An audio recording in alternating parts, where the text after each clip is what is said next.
One of my favorite character tropes that I've been seeing in spades recently has got to be the trope where the usual main character or group member that's usually the heart and soul of the team crashes out. If you're not familiar with the term, it's basically like a hugely positive character will go from the upbeat nothing can take me down attitude to a complete 180 where they start wishing they were anything but alive. You see this sometimes in Spider-Man comics, a lot in Invincible. If we finally kill our enemies, will we finally be free? And huge spoilers for anyone who watches JJK, I'll give you a second.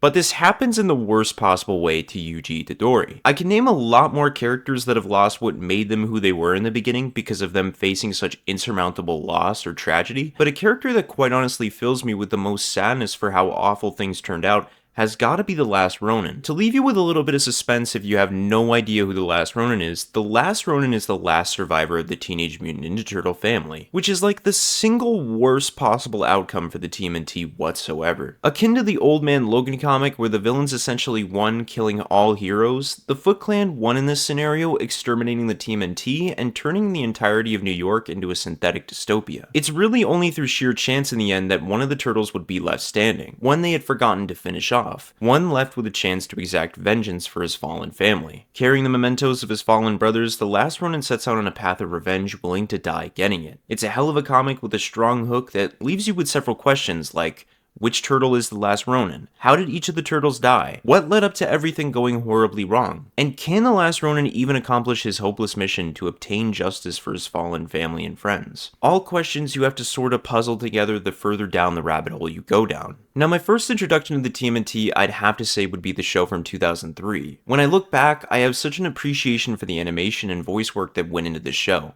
and it's what laid the foundation of my fondness for the team. From there, I've seen the animated movie, which I really and truly can't help but point out how Raph's design in this movie goes hard as fuck. I also played the movie game like 1,000 times from start to finish, and it's pretty much one of the best PS2 games I could have ever played as a kid. And then I've seen the Michael Bay movies. Oh god. But I've never really read their comics, mostly because I was completely unaware they even had comics to begin with. I know, Mullet-Man comics, the comic guy had no idea that the TMNT was first a comic. Get all the laughing and shite out of your system. So, for a while now, I've been reading several TMNT comics to make up for the fact that I've never read a single one in my life. I've read ones where they do a crossover with Batman, which is super good. You should definitely check it out because it has one of my favorite panels ever. This is where I watched my parents die, Raphael. Cowabummer. I know the panel is fake, but it doesn't make that any less funny. Then there's the mainline TMNT comics produced by IDW from 1 to 100 that are some of the best comics I've ever read, with each issue somehow always managing to deliver. Along with that, a personal favorite of mine involving the TMNT since I've started reading comes from TMNT Urban Legends number 3, where Donatello essentially falls out of a helicopter and basically becomes paralyzed from the neck down and has to accept the reality that he's going to die a slow and painful death getting eaten by rats. And when the rest of his brothers end up finding him, this is what they find.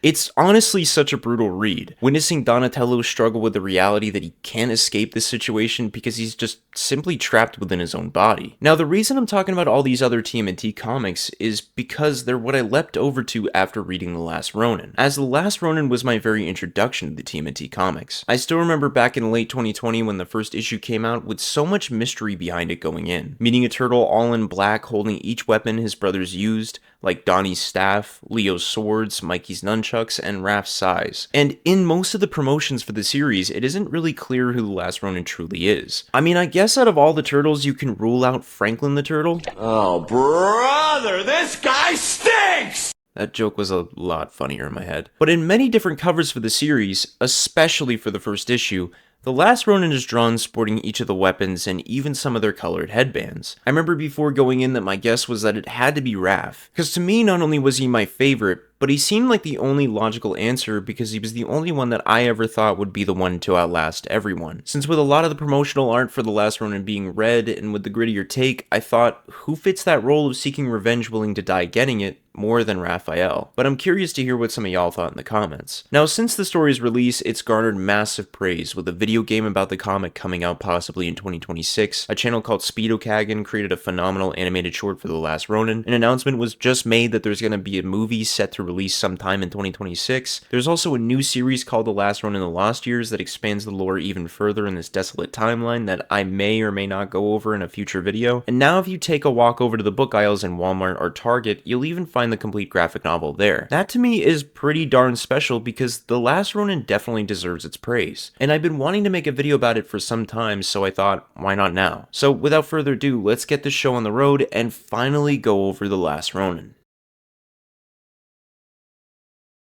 Beginning the story, we see the Last Ronin is swimming through toxic mud, seemingly talking to a group of people. Definitely not his dead brothers or anything. Telling them that they couldn't get through by bridge or by boat, and that swimming is the only option. As we get an overhead panel of New York, now sectioned off completely from the outside world, looking like, I don't know, Arkham City. While swimming through the toxic mud, the Ronin comments that it tastes putrid, and that the toxic water all around New York is the consequences from decades of pollution and global warming. As he makes his way to shore, the Ronin grapples over to the other side of the wall into New York, taken aback at how much Manhattan has changed in the time he's been gone. As the Ronin talks to the others about the plan, it's revealed to be his brothers inside his head.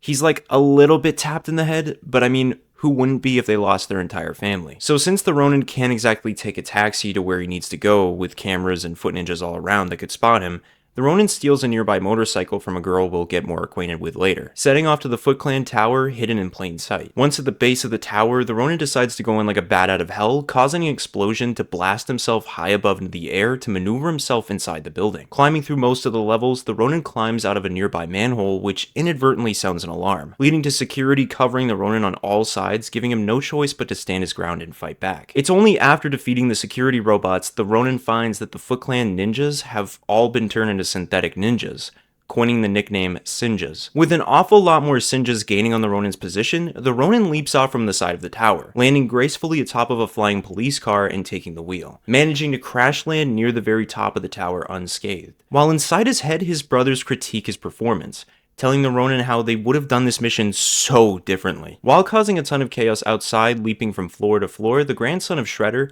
Oroku Hiroto, leader of the Foot Clan, watches on, giving his men authorization to kill whoever is foolish enough to challenge his claim over New York. Sneaking through the tower, the Ronin eventually finds himself in an unavoidable confrontation with Hiroto's Sinjas, yelling at a nearby security camera that he knows Oroku is watching and he'll be coming for him next. Hiroto is shocked that one of the turtles is still drawing breath, so he sends all available Sinjas to converge on the Ronin's location in one of the lower levels. But despite the amount of Sinjas Hiroto sends, the Ronin rises up floor by floor, taking on tougher and tougher Sinjas, defeating each opponent that comes his way, until it inevitably becomes too overwhelming for the Ronin to keep up with, as one of the Sinjas crashes the Ronin through a nearby window, causing the Ronin to fall all the way to the bottom of the tower, pretty much breaking the Ronin's entire body. Unable to accept his death at the hands of Hiroto's Sinjas, through sheer will, the Ronin crawls into a nearby manhole, finding refuge in the sewer system he used to call home so many years ago. While at the same time, that same girl from before does a close follow. Leaking and coughing up blood, the Ronin, seeing no other way out than death, seeks to finish himself off on his own terms, not just for his honor, but also for his family. Setting down all his brother's mementos, he reflects on his brothers,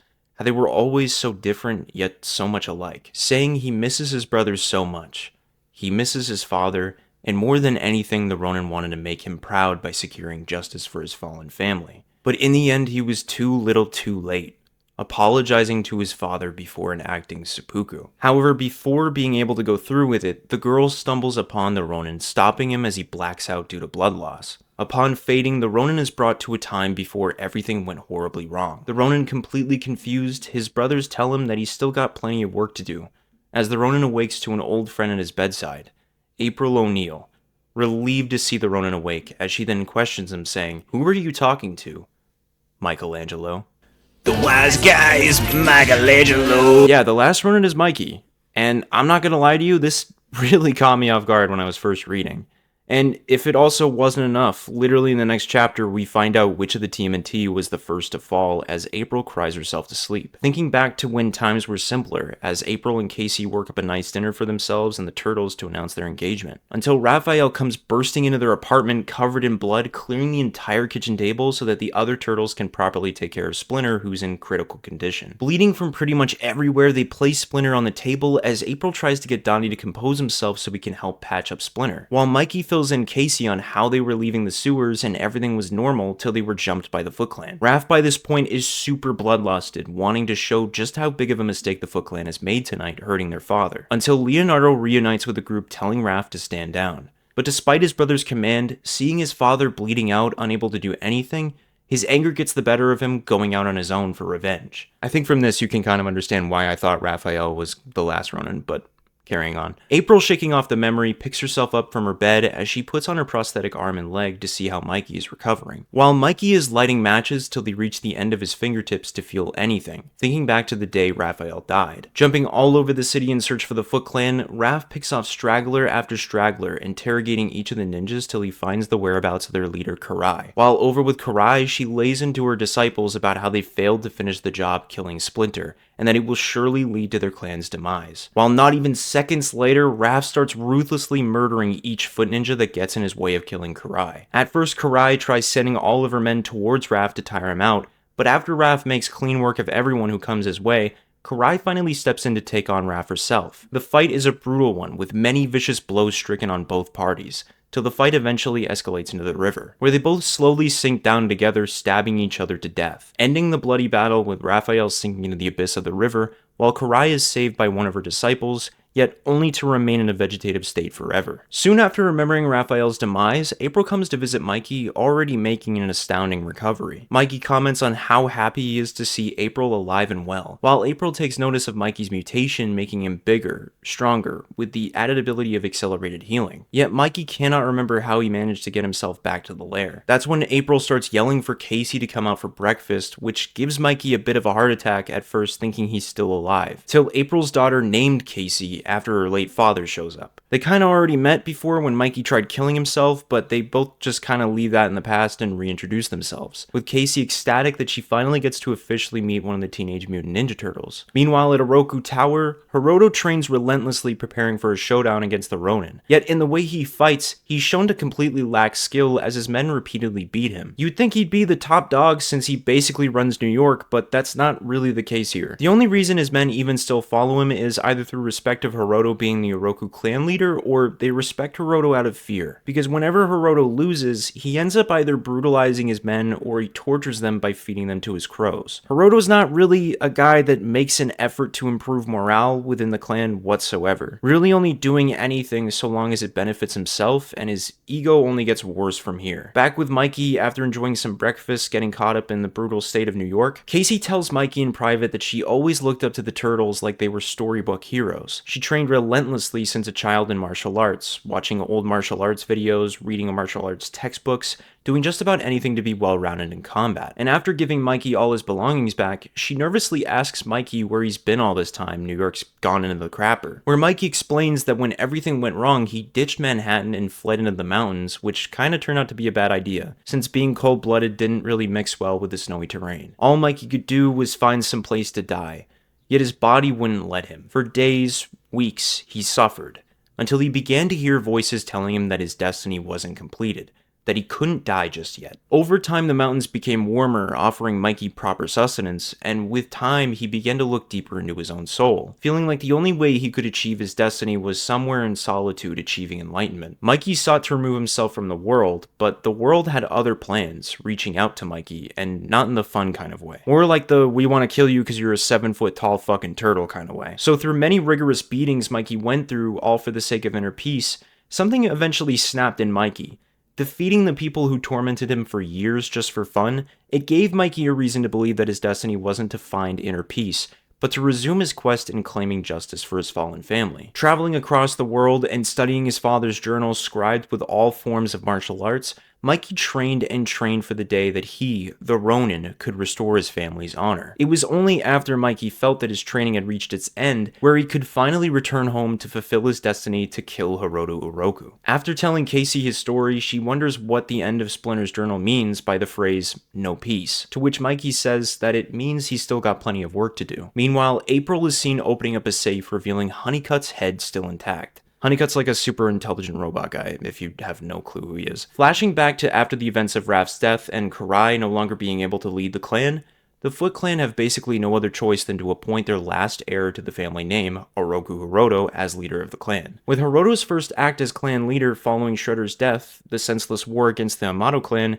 and with his mother now comatose forever, Hiroto invites every member of the Hamato clan for a parley, feeling the war has gone on for far too long, and the time for peace has finally come. Whether the parley is actually genuine or not, we don't find out until much later. As we cut back to present day with Hiroto broadcasting to the people of New York that for nearly 2 decades he's kept everyone safe, protected, and allowed those deserving to prosper by his will, claiming he alone decides the fate of New York's people if they do not heed his warning. Broadcasting on every screen possible the Ronin, Hiroto declares martial law against the city until the Ronin is found and ultimately killed, adding that for those who are caught in any crime such as aiding either the resistance or the Ronin will be a crime punishable by death. Chaos swiftly ensues all over Manhattan, with civilians being terrorized, resistance members being captured, and every communication array being jammed. Back with Mikey, he talks with his brothers in his head about how Casey is a great warrior that could aid in Mikey's mission for revenge. But Mikey's against Casey helping since she's only just a kid and is already getting mixed up with the Foot Clan's destruction. His brothers don't really think anything of it, cause after all, when they were her age, they were fighting off Foot Clan ninjas and Shredder dozens of times, adding that she's more than qualified because she's Casey and April's kid after all. But Mikey retorts that they were Splinter's kids, and look what happened to them. 3 out of the 4 of them are dead. Same thing with Shredder to Karai, and now Karai to Hiroto. And everyone is all back to square one. That's when Casey bursts into Mikey's room kinda questioning if Mikey's alright because he's literally talking to no one. But with Mikey acting cold around her because he doesn't want to see her get hurt, Casey heads out to go topside on her own to help the resistance to prove she can be a good partner to Mikey. So while alone walking through the base, Mikey finds April in her lab working on Honeycutt, and Mikey gets surprised out of his mind again. Seeing an old friend, he thinks it's about time that they finally caught each other up on everything that happened since he left. Flashing back 2 decades, we see everyone gathered together questioning if Hiroto's call for peace is really true or if it could all be a lie. However, Master Splinter thinks it's true. The reputation of the Oroku family had been in the dumpster for a long time, but with Hiroto appointed as the clan's new leader, after losing so much to the war between clans, Splinter believes that Hiroto may be tired of the senseless bloodshed, finally wanting to close the book on this petty feud forever. With Splinter trying to reach a peaceful resolution of the war between clans, him and Donatello fly off to Japan while Casey, Mikey, and Leo hold down the fort until they return. But unbeknownst to everyone, this evil goober named Stockman leans over his equipment, readying his strike team to capture Honeycutt and kill anyone else who gets in his way. But before the strike team can even enact their deadly plan, they're ambushed by the Foot Clan, who are also there to kill everyone. So as you can imagine, it quickly becomes a clusterfuck at the TMNT's base, with their sewer-based defenses going crazy, showing foot ninjas coming in from all angles, while Stockman's men are all doing the same exact thing topside. Overwhelmed by so many threats, Leonardo commands his men to lock down all doors and take positions. Checking in with Casey, he demands for their location, as Casey yells that they're in the hangar with Mikey, April, and Honeycutt getting ready to reach the rest of the tech crew. In the midst of all the chaos and confusion, Leo commands Mikey to take himself, Honeycutt, and April along with whoever they can find to the safe room, while Casey makes his way to Leo. So during Leo's slicing and dicing every foot ninja that comes his way, robotic foot ninjas start blasting through their defenses, eating attacks from Leo's men like they're paper mache. While over with Mikey, he desperately tries to keep April and Honeycutt safe from these new robot ninjas with increased strength and durability. And if it already wasn't the worst case scenario as it is, Stockman sends in countless Mausers to bomb their base. So with every sign possible pointing to this fight ending with everyone dying, there's this very emotional moment where Casey asks Leo what the plan is, as they look over at the hundreds of robots coming their way, pretty much knowing that this is their end. With that realization, Leo tells Mikey that they'll stall the enemy for as long as possible till everyone gets out safe. And as Leo and Casey fight countless robots bravely facing their end together, there's a moment that made me choke up a bit with Casey saying that once they make it out alive, it's Leo's turn to buy pizza.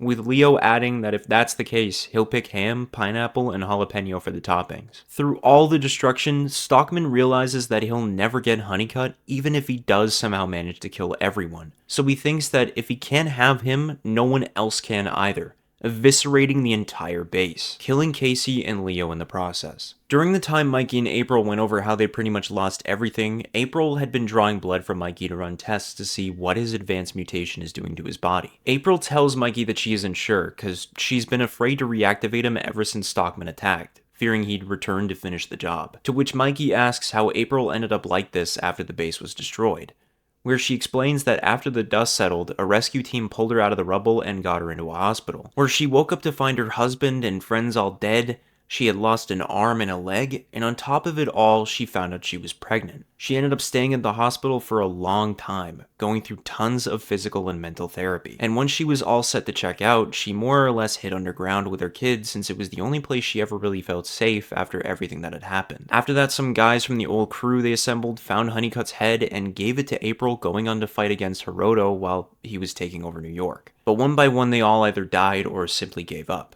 April then asks what Mikey did after everything, where he explains that after the explosion launched him halfway across the neighborhood, he fled back to the base only to find it destroyed, figuring everyone died with it. After which Mikey found his way to the lair where he tried warning Donnie and Splinter but couldn't reach them. So Mikey desperately packed tons of weapons and raced to any plane heading out to Japan, hiding in the cargo, hoping he could reach them in time, but he ultimately failed. To which April cuts in and says there's nothing any of them could have done to stop what happened, but that doesn't mean they have to accept what's happening now, because she thinks she knows how to stop Hiroto once and for all. That's when Casey shows up with a bunch of members from the Resistance against Hiroto to be like, alright, what's the game plan? Because all hell's breaking loose in New York.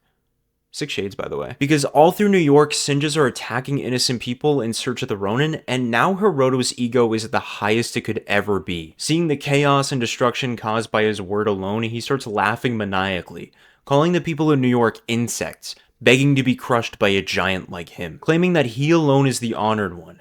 He is God.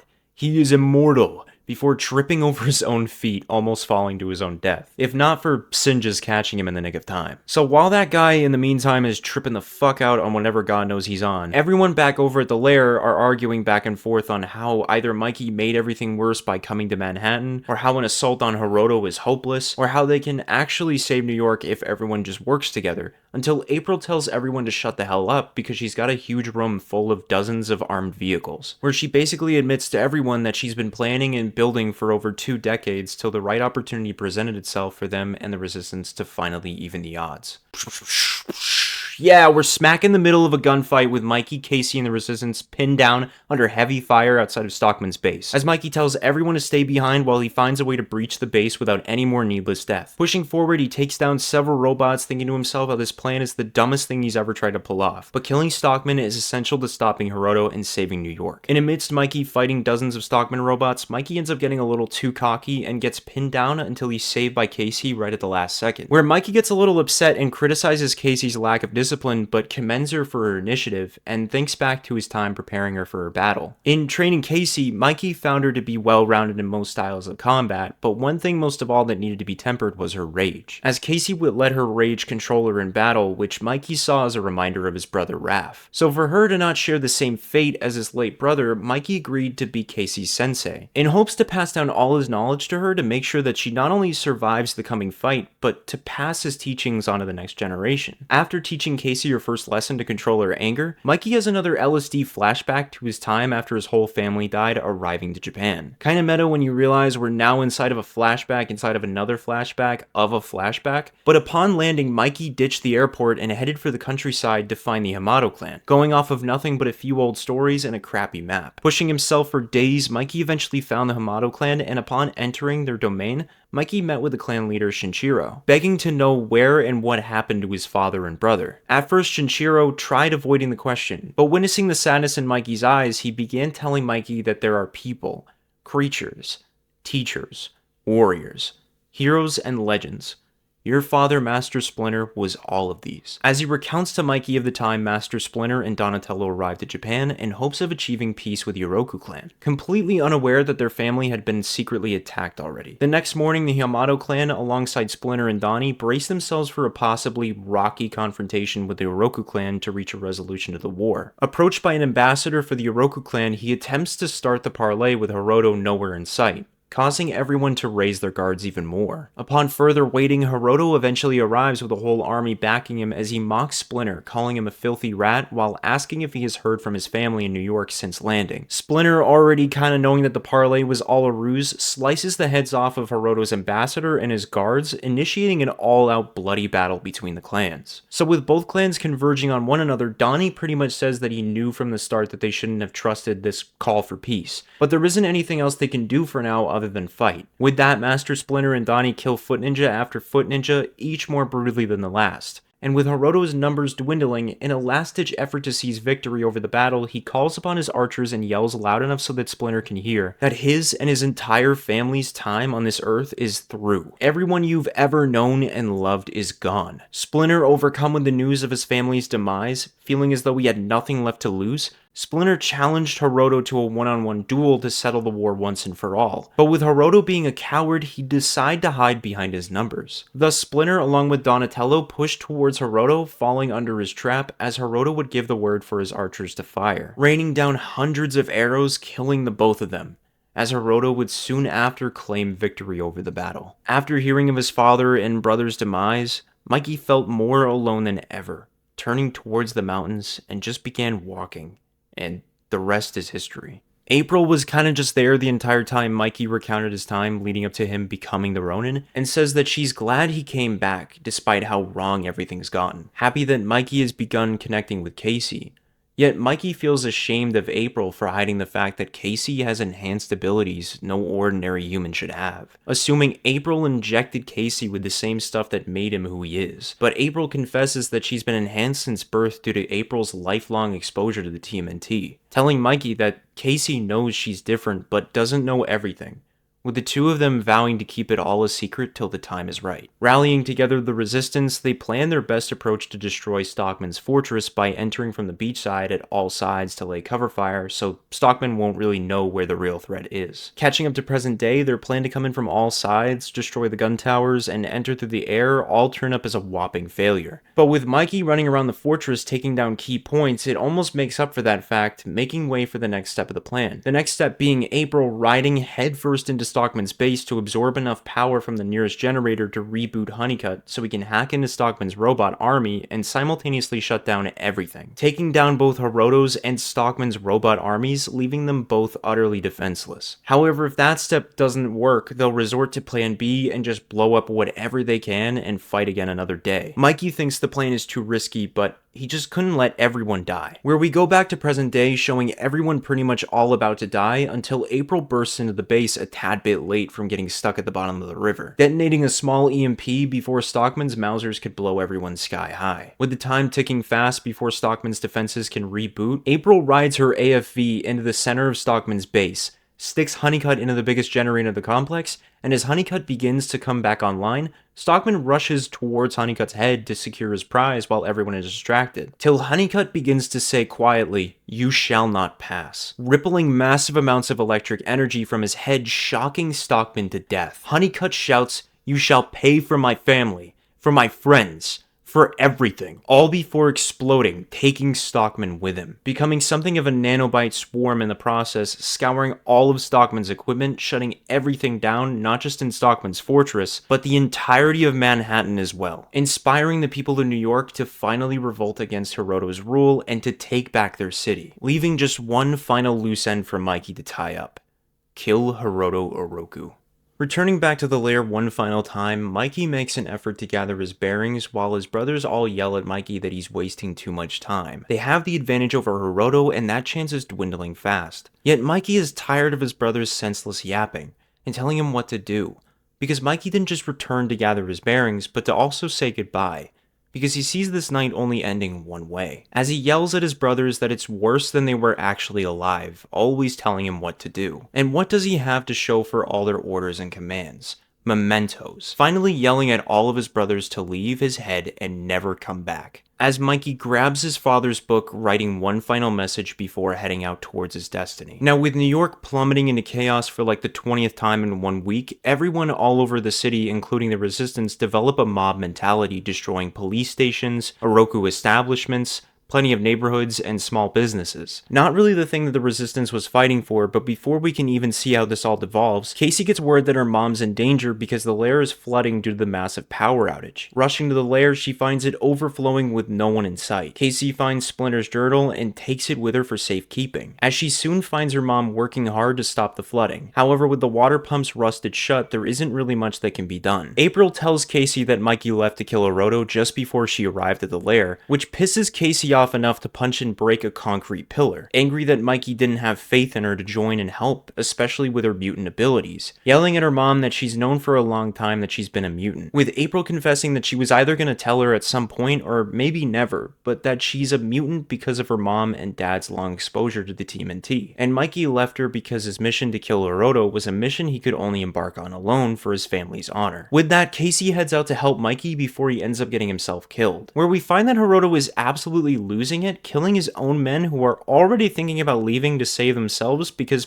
Oroto was simply not worth dying for, as Mikey slowly begins to climb the Oroku Tower all over again, with this time being hella easier than the last time without all the Sinjas guarding him, with Mikey even saying, climbing floor after floor, that it's almost been too easy because since Oroto has used Sinjas replacing the foot ninjas for 2 decades, whatever real men he has have become too soft, lacking that fighter's edge along with their loyalty. However, there are still those within the clan that remain loyal, like this big dude right here who looks like he came straight from Berserk, swinging around a huge-ass sword attempting to kill Mikey. But Mikey knows how to adapt and conquer this type of big threat, by striking fast and precise, using Leo's sword like a scalpel, sending the warrior tumbling as Mikey shouts for Oroto to face him. No longer cowering behind his men, Oroto asks which one of the filthy monsters he is, because they all look the same to him. But Mikey ignores Oroto and tells him that he's avoided his fate for 16 years, but tonight the Oroku bloodline ends with him. Oroto, now in a synthetic suit resembling the likes of Shredder, steps into the light and commences their final showdown. While fighting, Mikey notices that whenever he lands a hit on Oroto, it has no effect due to his synthetic suit taking most of the damage. And among other things, the suit can also take the form of anything. Over the course of their fight, they are thrusted out from the building after an explosion, sending the pair hurtling down to the ground extremely fast. But with Mikey's experience falling from Oroku Tower before,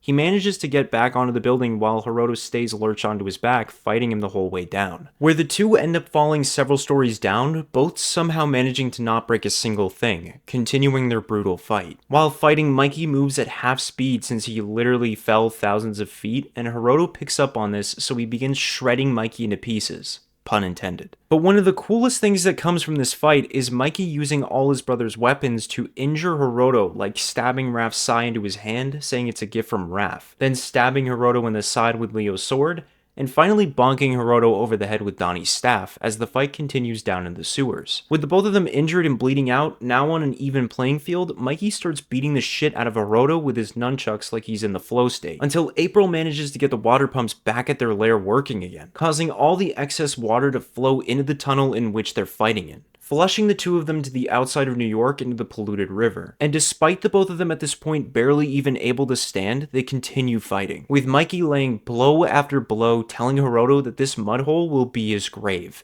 and he'll finally die forgotten and alone, until Oroto freaks out like a child and quotes Kanye, shocking himself, taking Mikey with him, as the two fall together into the mud pit, till Mikey climbs out practically an inch away from death after finally avenging his family. And while dying, Casey finds Mikey. Coming to his side, Casey says to Mikey that this isn't fair. He was gonna teach her everything he knows. But in Mikey's dying words, he tells Casey that he left Splinter's journal for her, telling her that it will help her learn everything he couldn't teach her. But the lesson more important of all is to know peace, dying in her arms. As April and Casey say their goodbyes, Mikey awakes to his brothers asking if he's gonna sleep all day or what. The guy's taken the longest nap ever, and all they want to do is go topside and begin their training. Raph adds while Mikey's getting ready that the last one out has to do the dishes, as they all begin to leave with Mikey shouting at his brothers that they all cheated, with Raph simply replying, "Loser says what?" Landing atop of a nearby rooftop, Raph comments on how much New York smells, blaming Mikey for it. accusing him of ripping a fat one. Till Casey comes in to defend him, with Splinter not too far behind, commenting that he can't speak on Raph's flatulence, but New York does have a unique smell. As Mikey takes a look at New York and the family he lost, now all reunited in the afterlife, he says, yeah, it does. Smells like home. Ending the story. Not quite. Sometime after Mikey's death, Casey is seen training in the lair following the teachings of Master Splinter and her sensei Mikey, hoping that through her training she won't let Mikey down. Freshening up, she checks with April running her usual tests and walks over to one of the experiments saying hello, revealing 4 little turtles, with Casey jokingly saying, "Hurry up and grow already. I've got so much cool stuff to show you." Ending the story, sorta. Because there's actually a sequel comic to The Last Ronin that follows Casey raising the next generation of turtles 15 years later. New York finds itself in a state of steady decline. It's clear to Casey that if something isn't done soon, the city she knows and loves will be lost forever. So whether they're ready or not, she and her young pupils must raise a new coalition and lead the charge to keep the peace, comprising of Uno, the light blue one, Moja is the hooded one who has the power of telepathy, Odin is the biggest of the team that finds fighting to be too difficult, and Yi is the sister to the turtles that sorta has the same attributes as Donatello, taking a fondness for machines. In the Lost Years comic series, we get a brief look at them all, only a couple years after the events of The Last Ronin as children. And now with the sequel comic coming out, we're finally about to see this new team of turtles fully realized, as the first issue of the series puts them in their first fight together as the new TMNT. It's a pretty strong start to the new series, and I'm really looking forward to how the series goes from here. Also, if you haven't already, you should definitely read all 3 stories, because I simply feel like in order to get the full experience, you just have to read it. My video doesn't really do the comic series enough justice, I feel like, because there is so much rich dialogue, storytelling, and possibly the most beautiful art I've ever seen drawn in each of these stories that just genuinely makes you feel something special. Not like other comics these days constantly letting you down with either poor writing or incorporating fucking AI goopity goo to cut corners and save time and money when they already, in my opinion, kind of overprice the comics as it is. But that's just my opinion. However, I can't express enough my fondness for the series and how happy I am that it's getting so much love that a game is being made for it and a movie as well. I keep trying to imagine how the game will look, and I just have a feeling that there will be flashback missions when you have each of the TMNT weapons in the mountains, like where Mikey trained, and I'm praying for free roaming around a dystopian New York that incorporates sewer travel via skateboard or something, with combat that's just kind of like the Arkham games, but not too much like it where it's a blatant copy but its own thing, with special combo moves for each of the Ronin's weapons and so on. Maybe with a couple side missions and side bosses sprinkled in somewhere, like Bebop and Rocksteady, or possibly Scumbug. Or one that I'd really love to see, the Rat King. But yeah, this has been my seminar on the Last Ronin series. I hope y'all enjoyed the video. Check out my Twitter. Don't forget to leave a like and subscribe. And as always, I'll catch y'all on the flip side. Yo mama.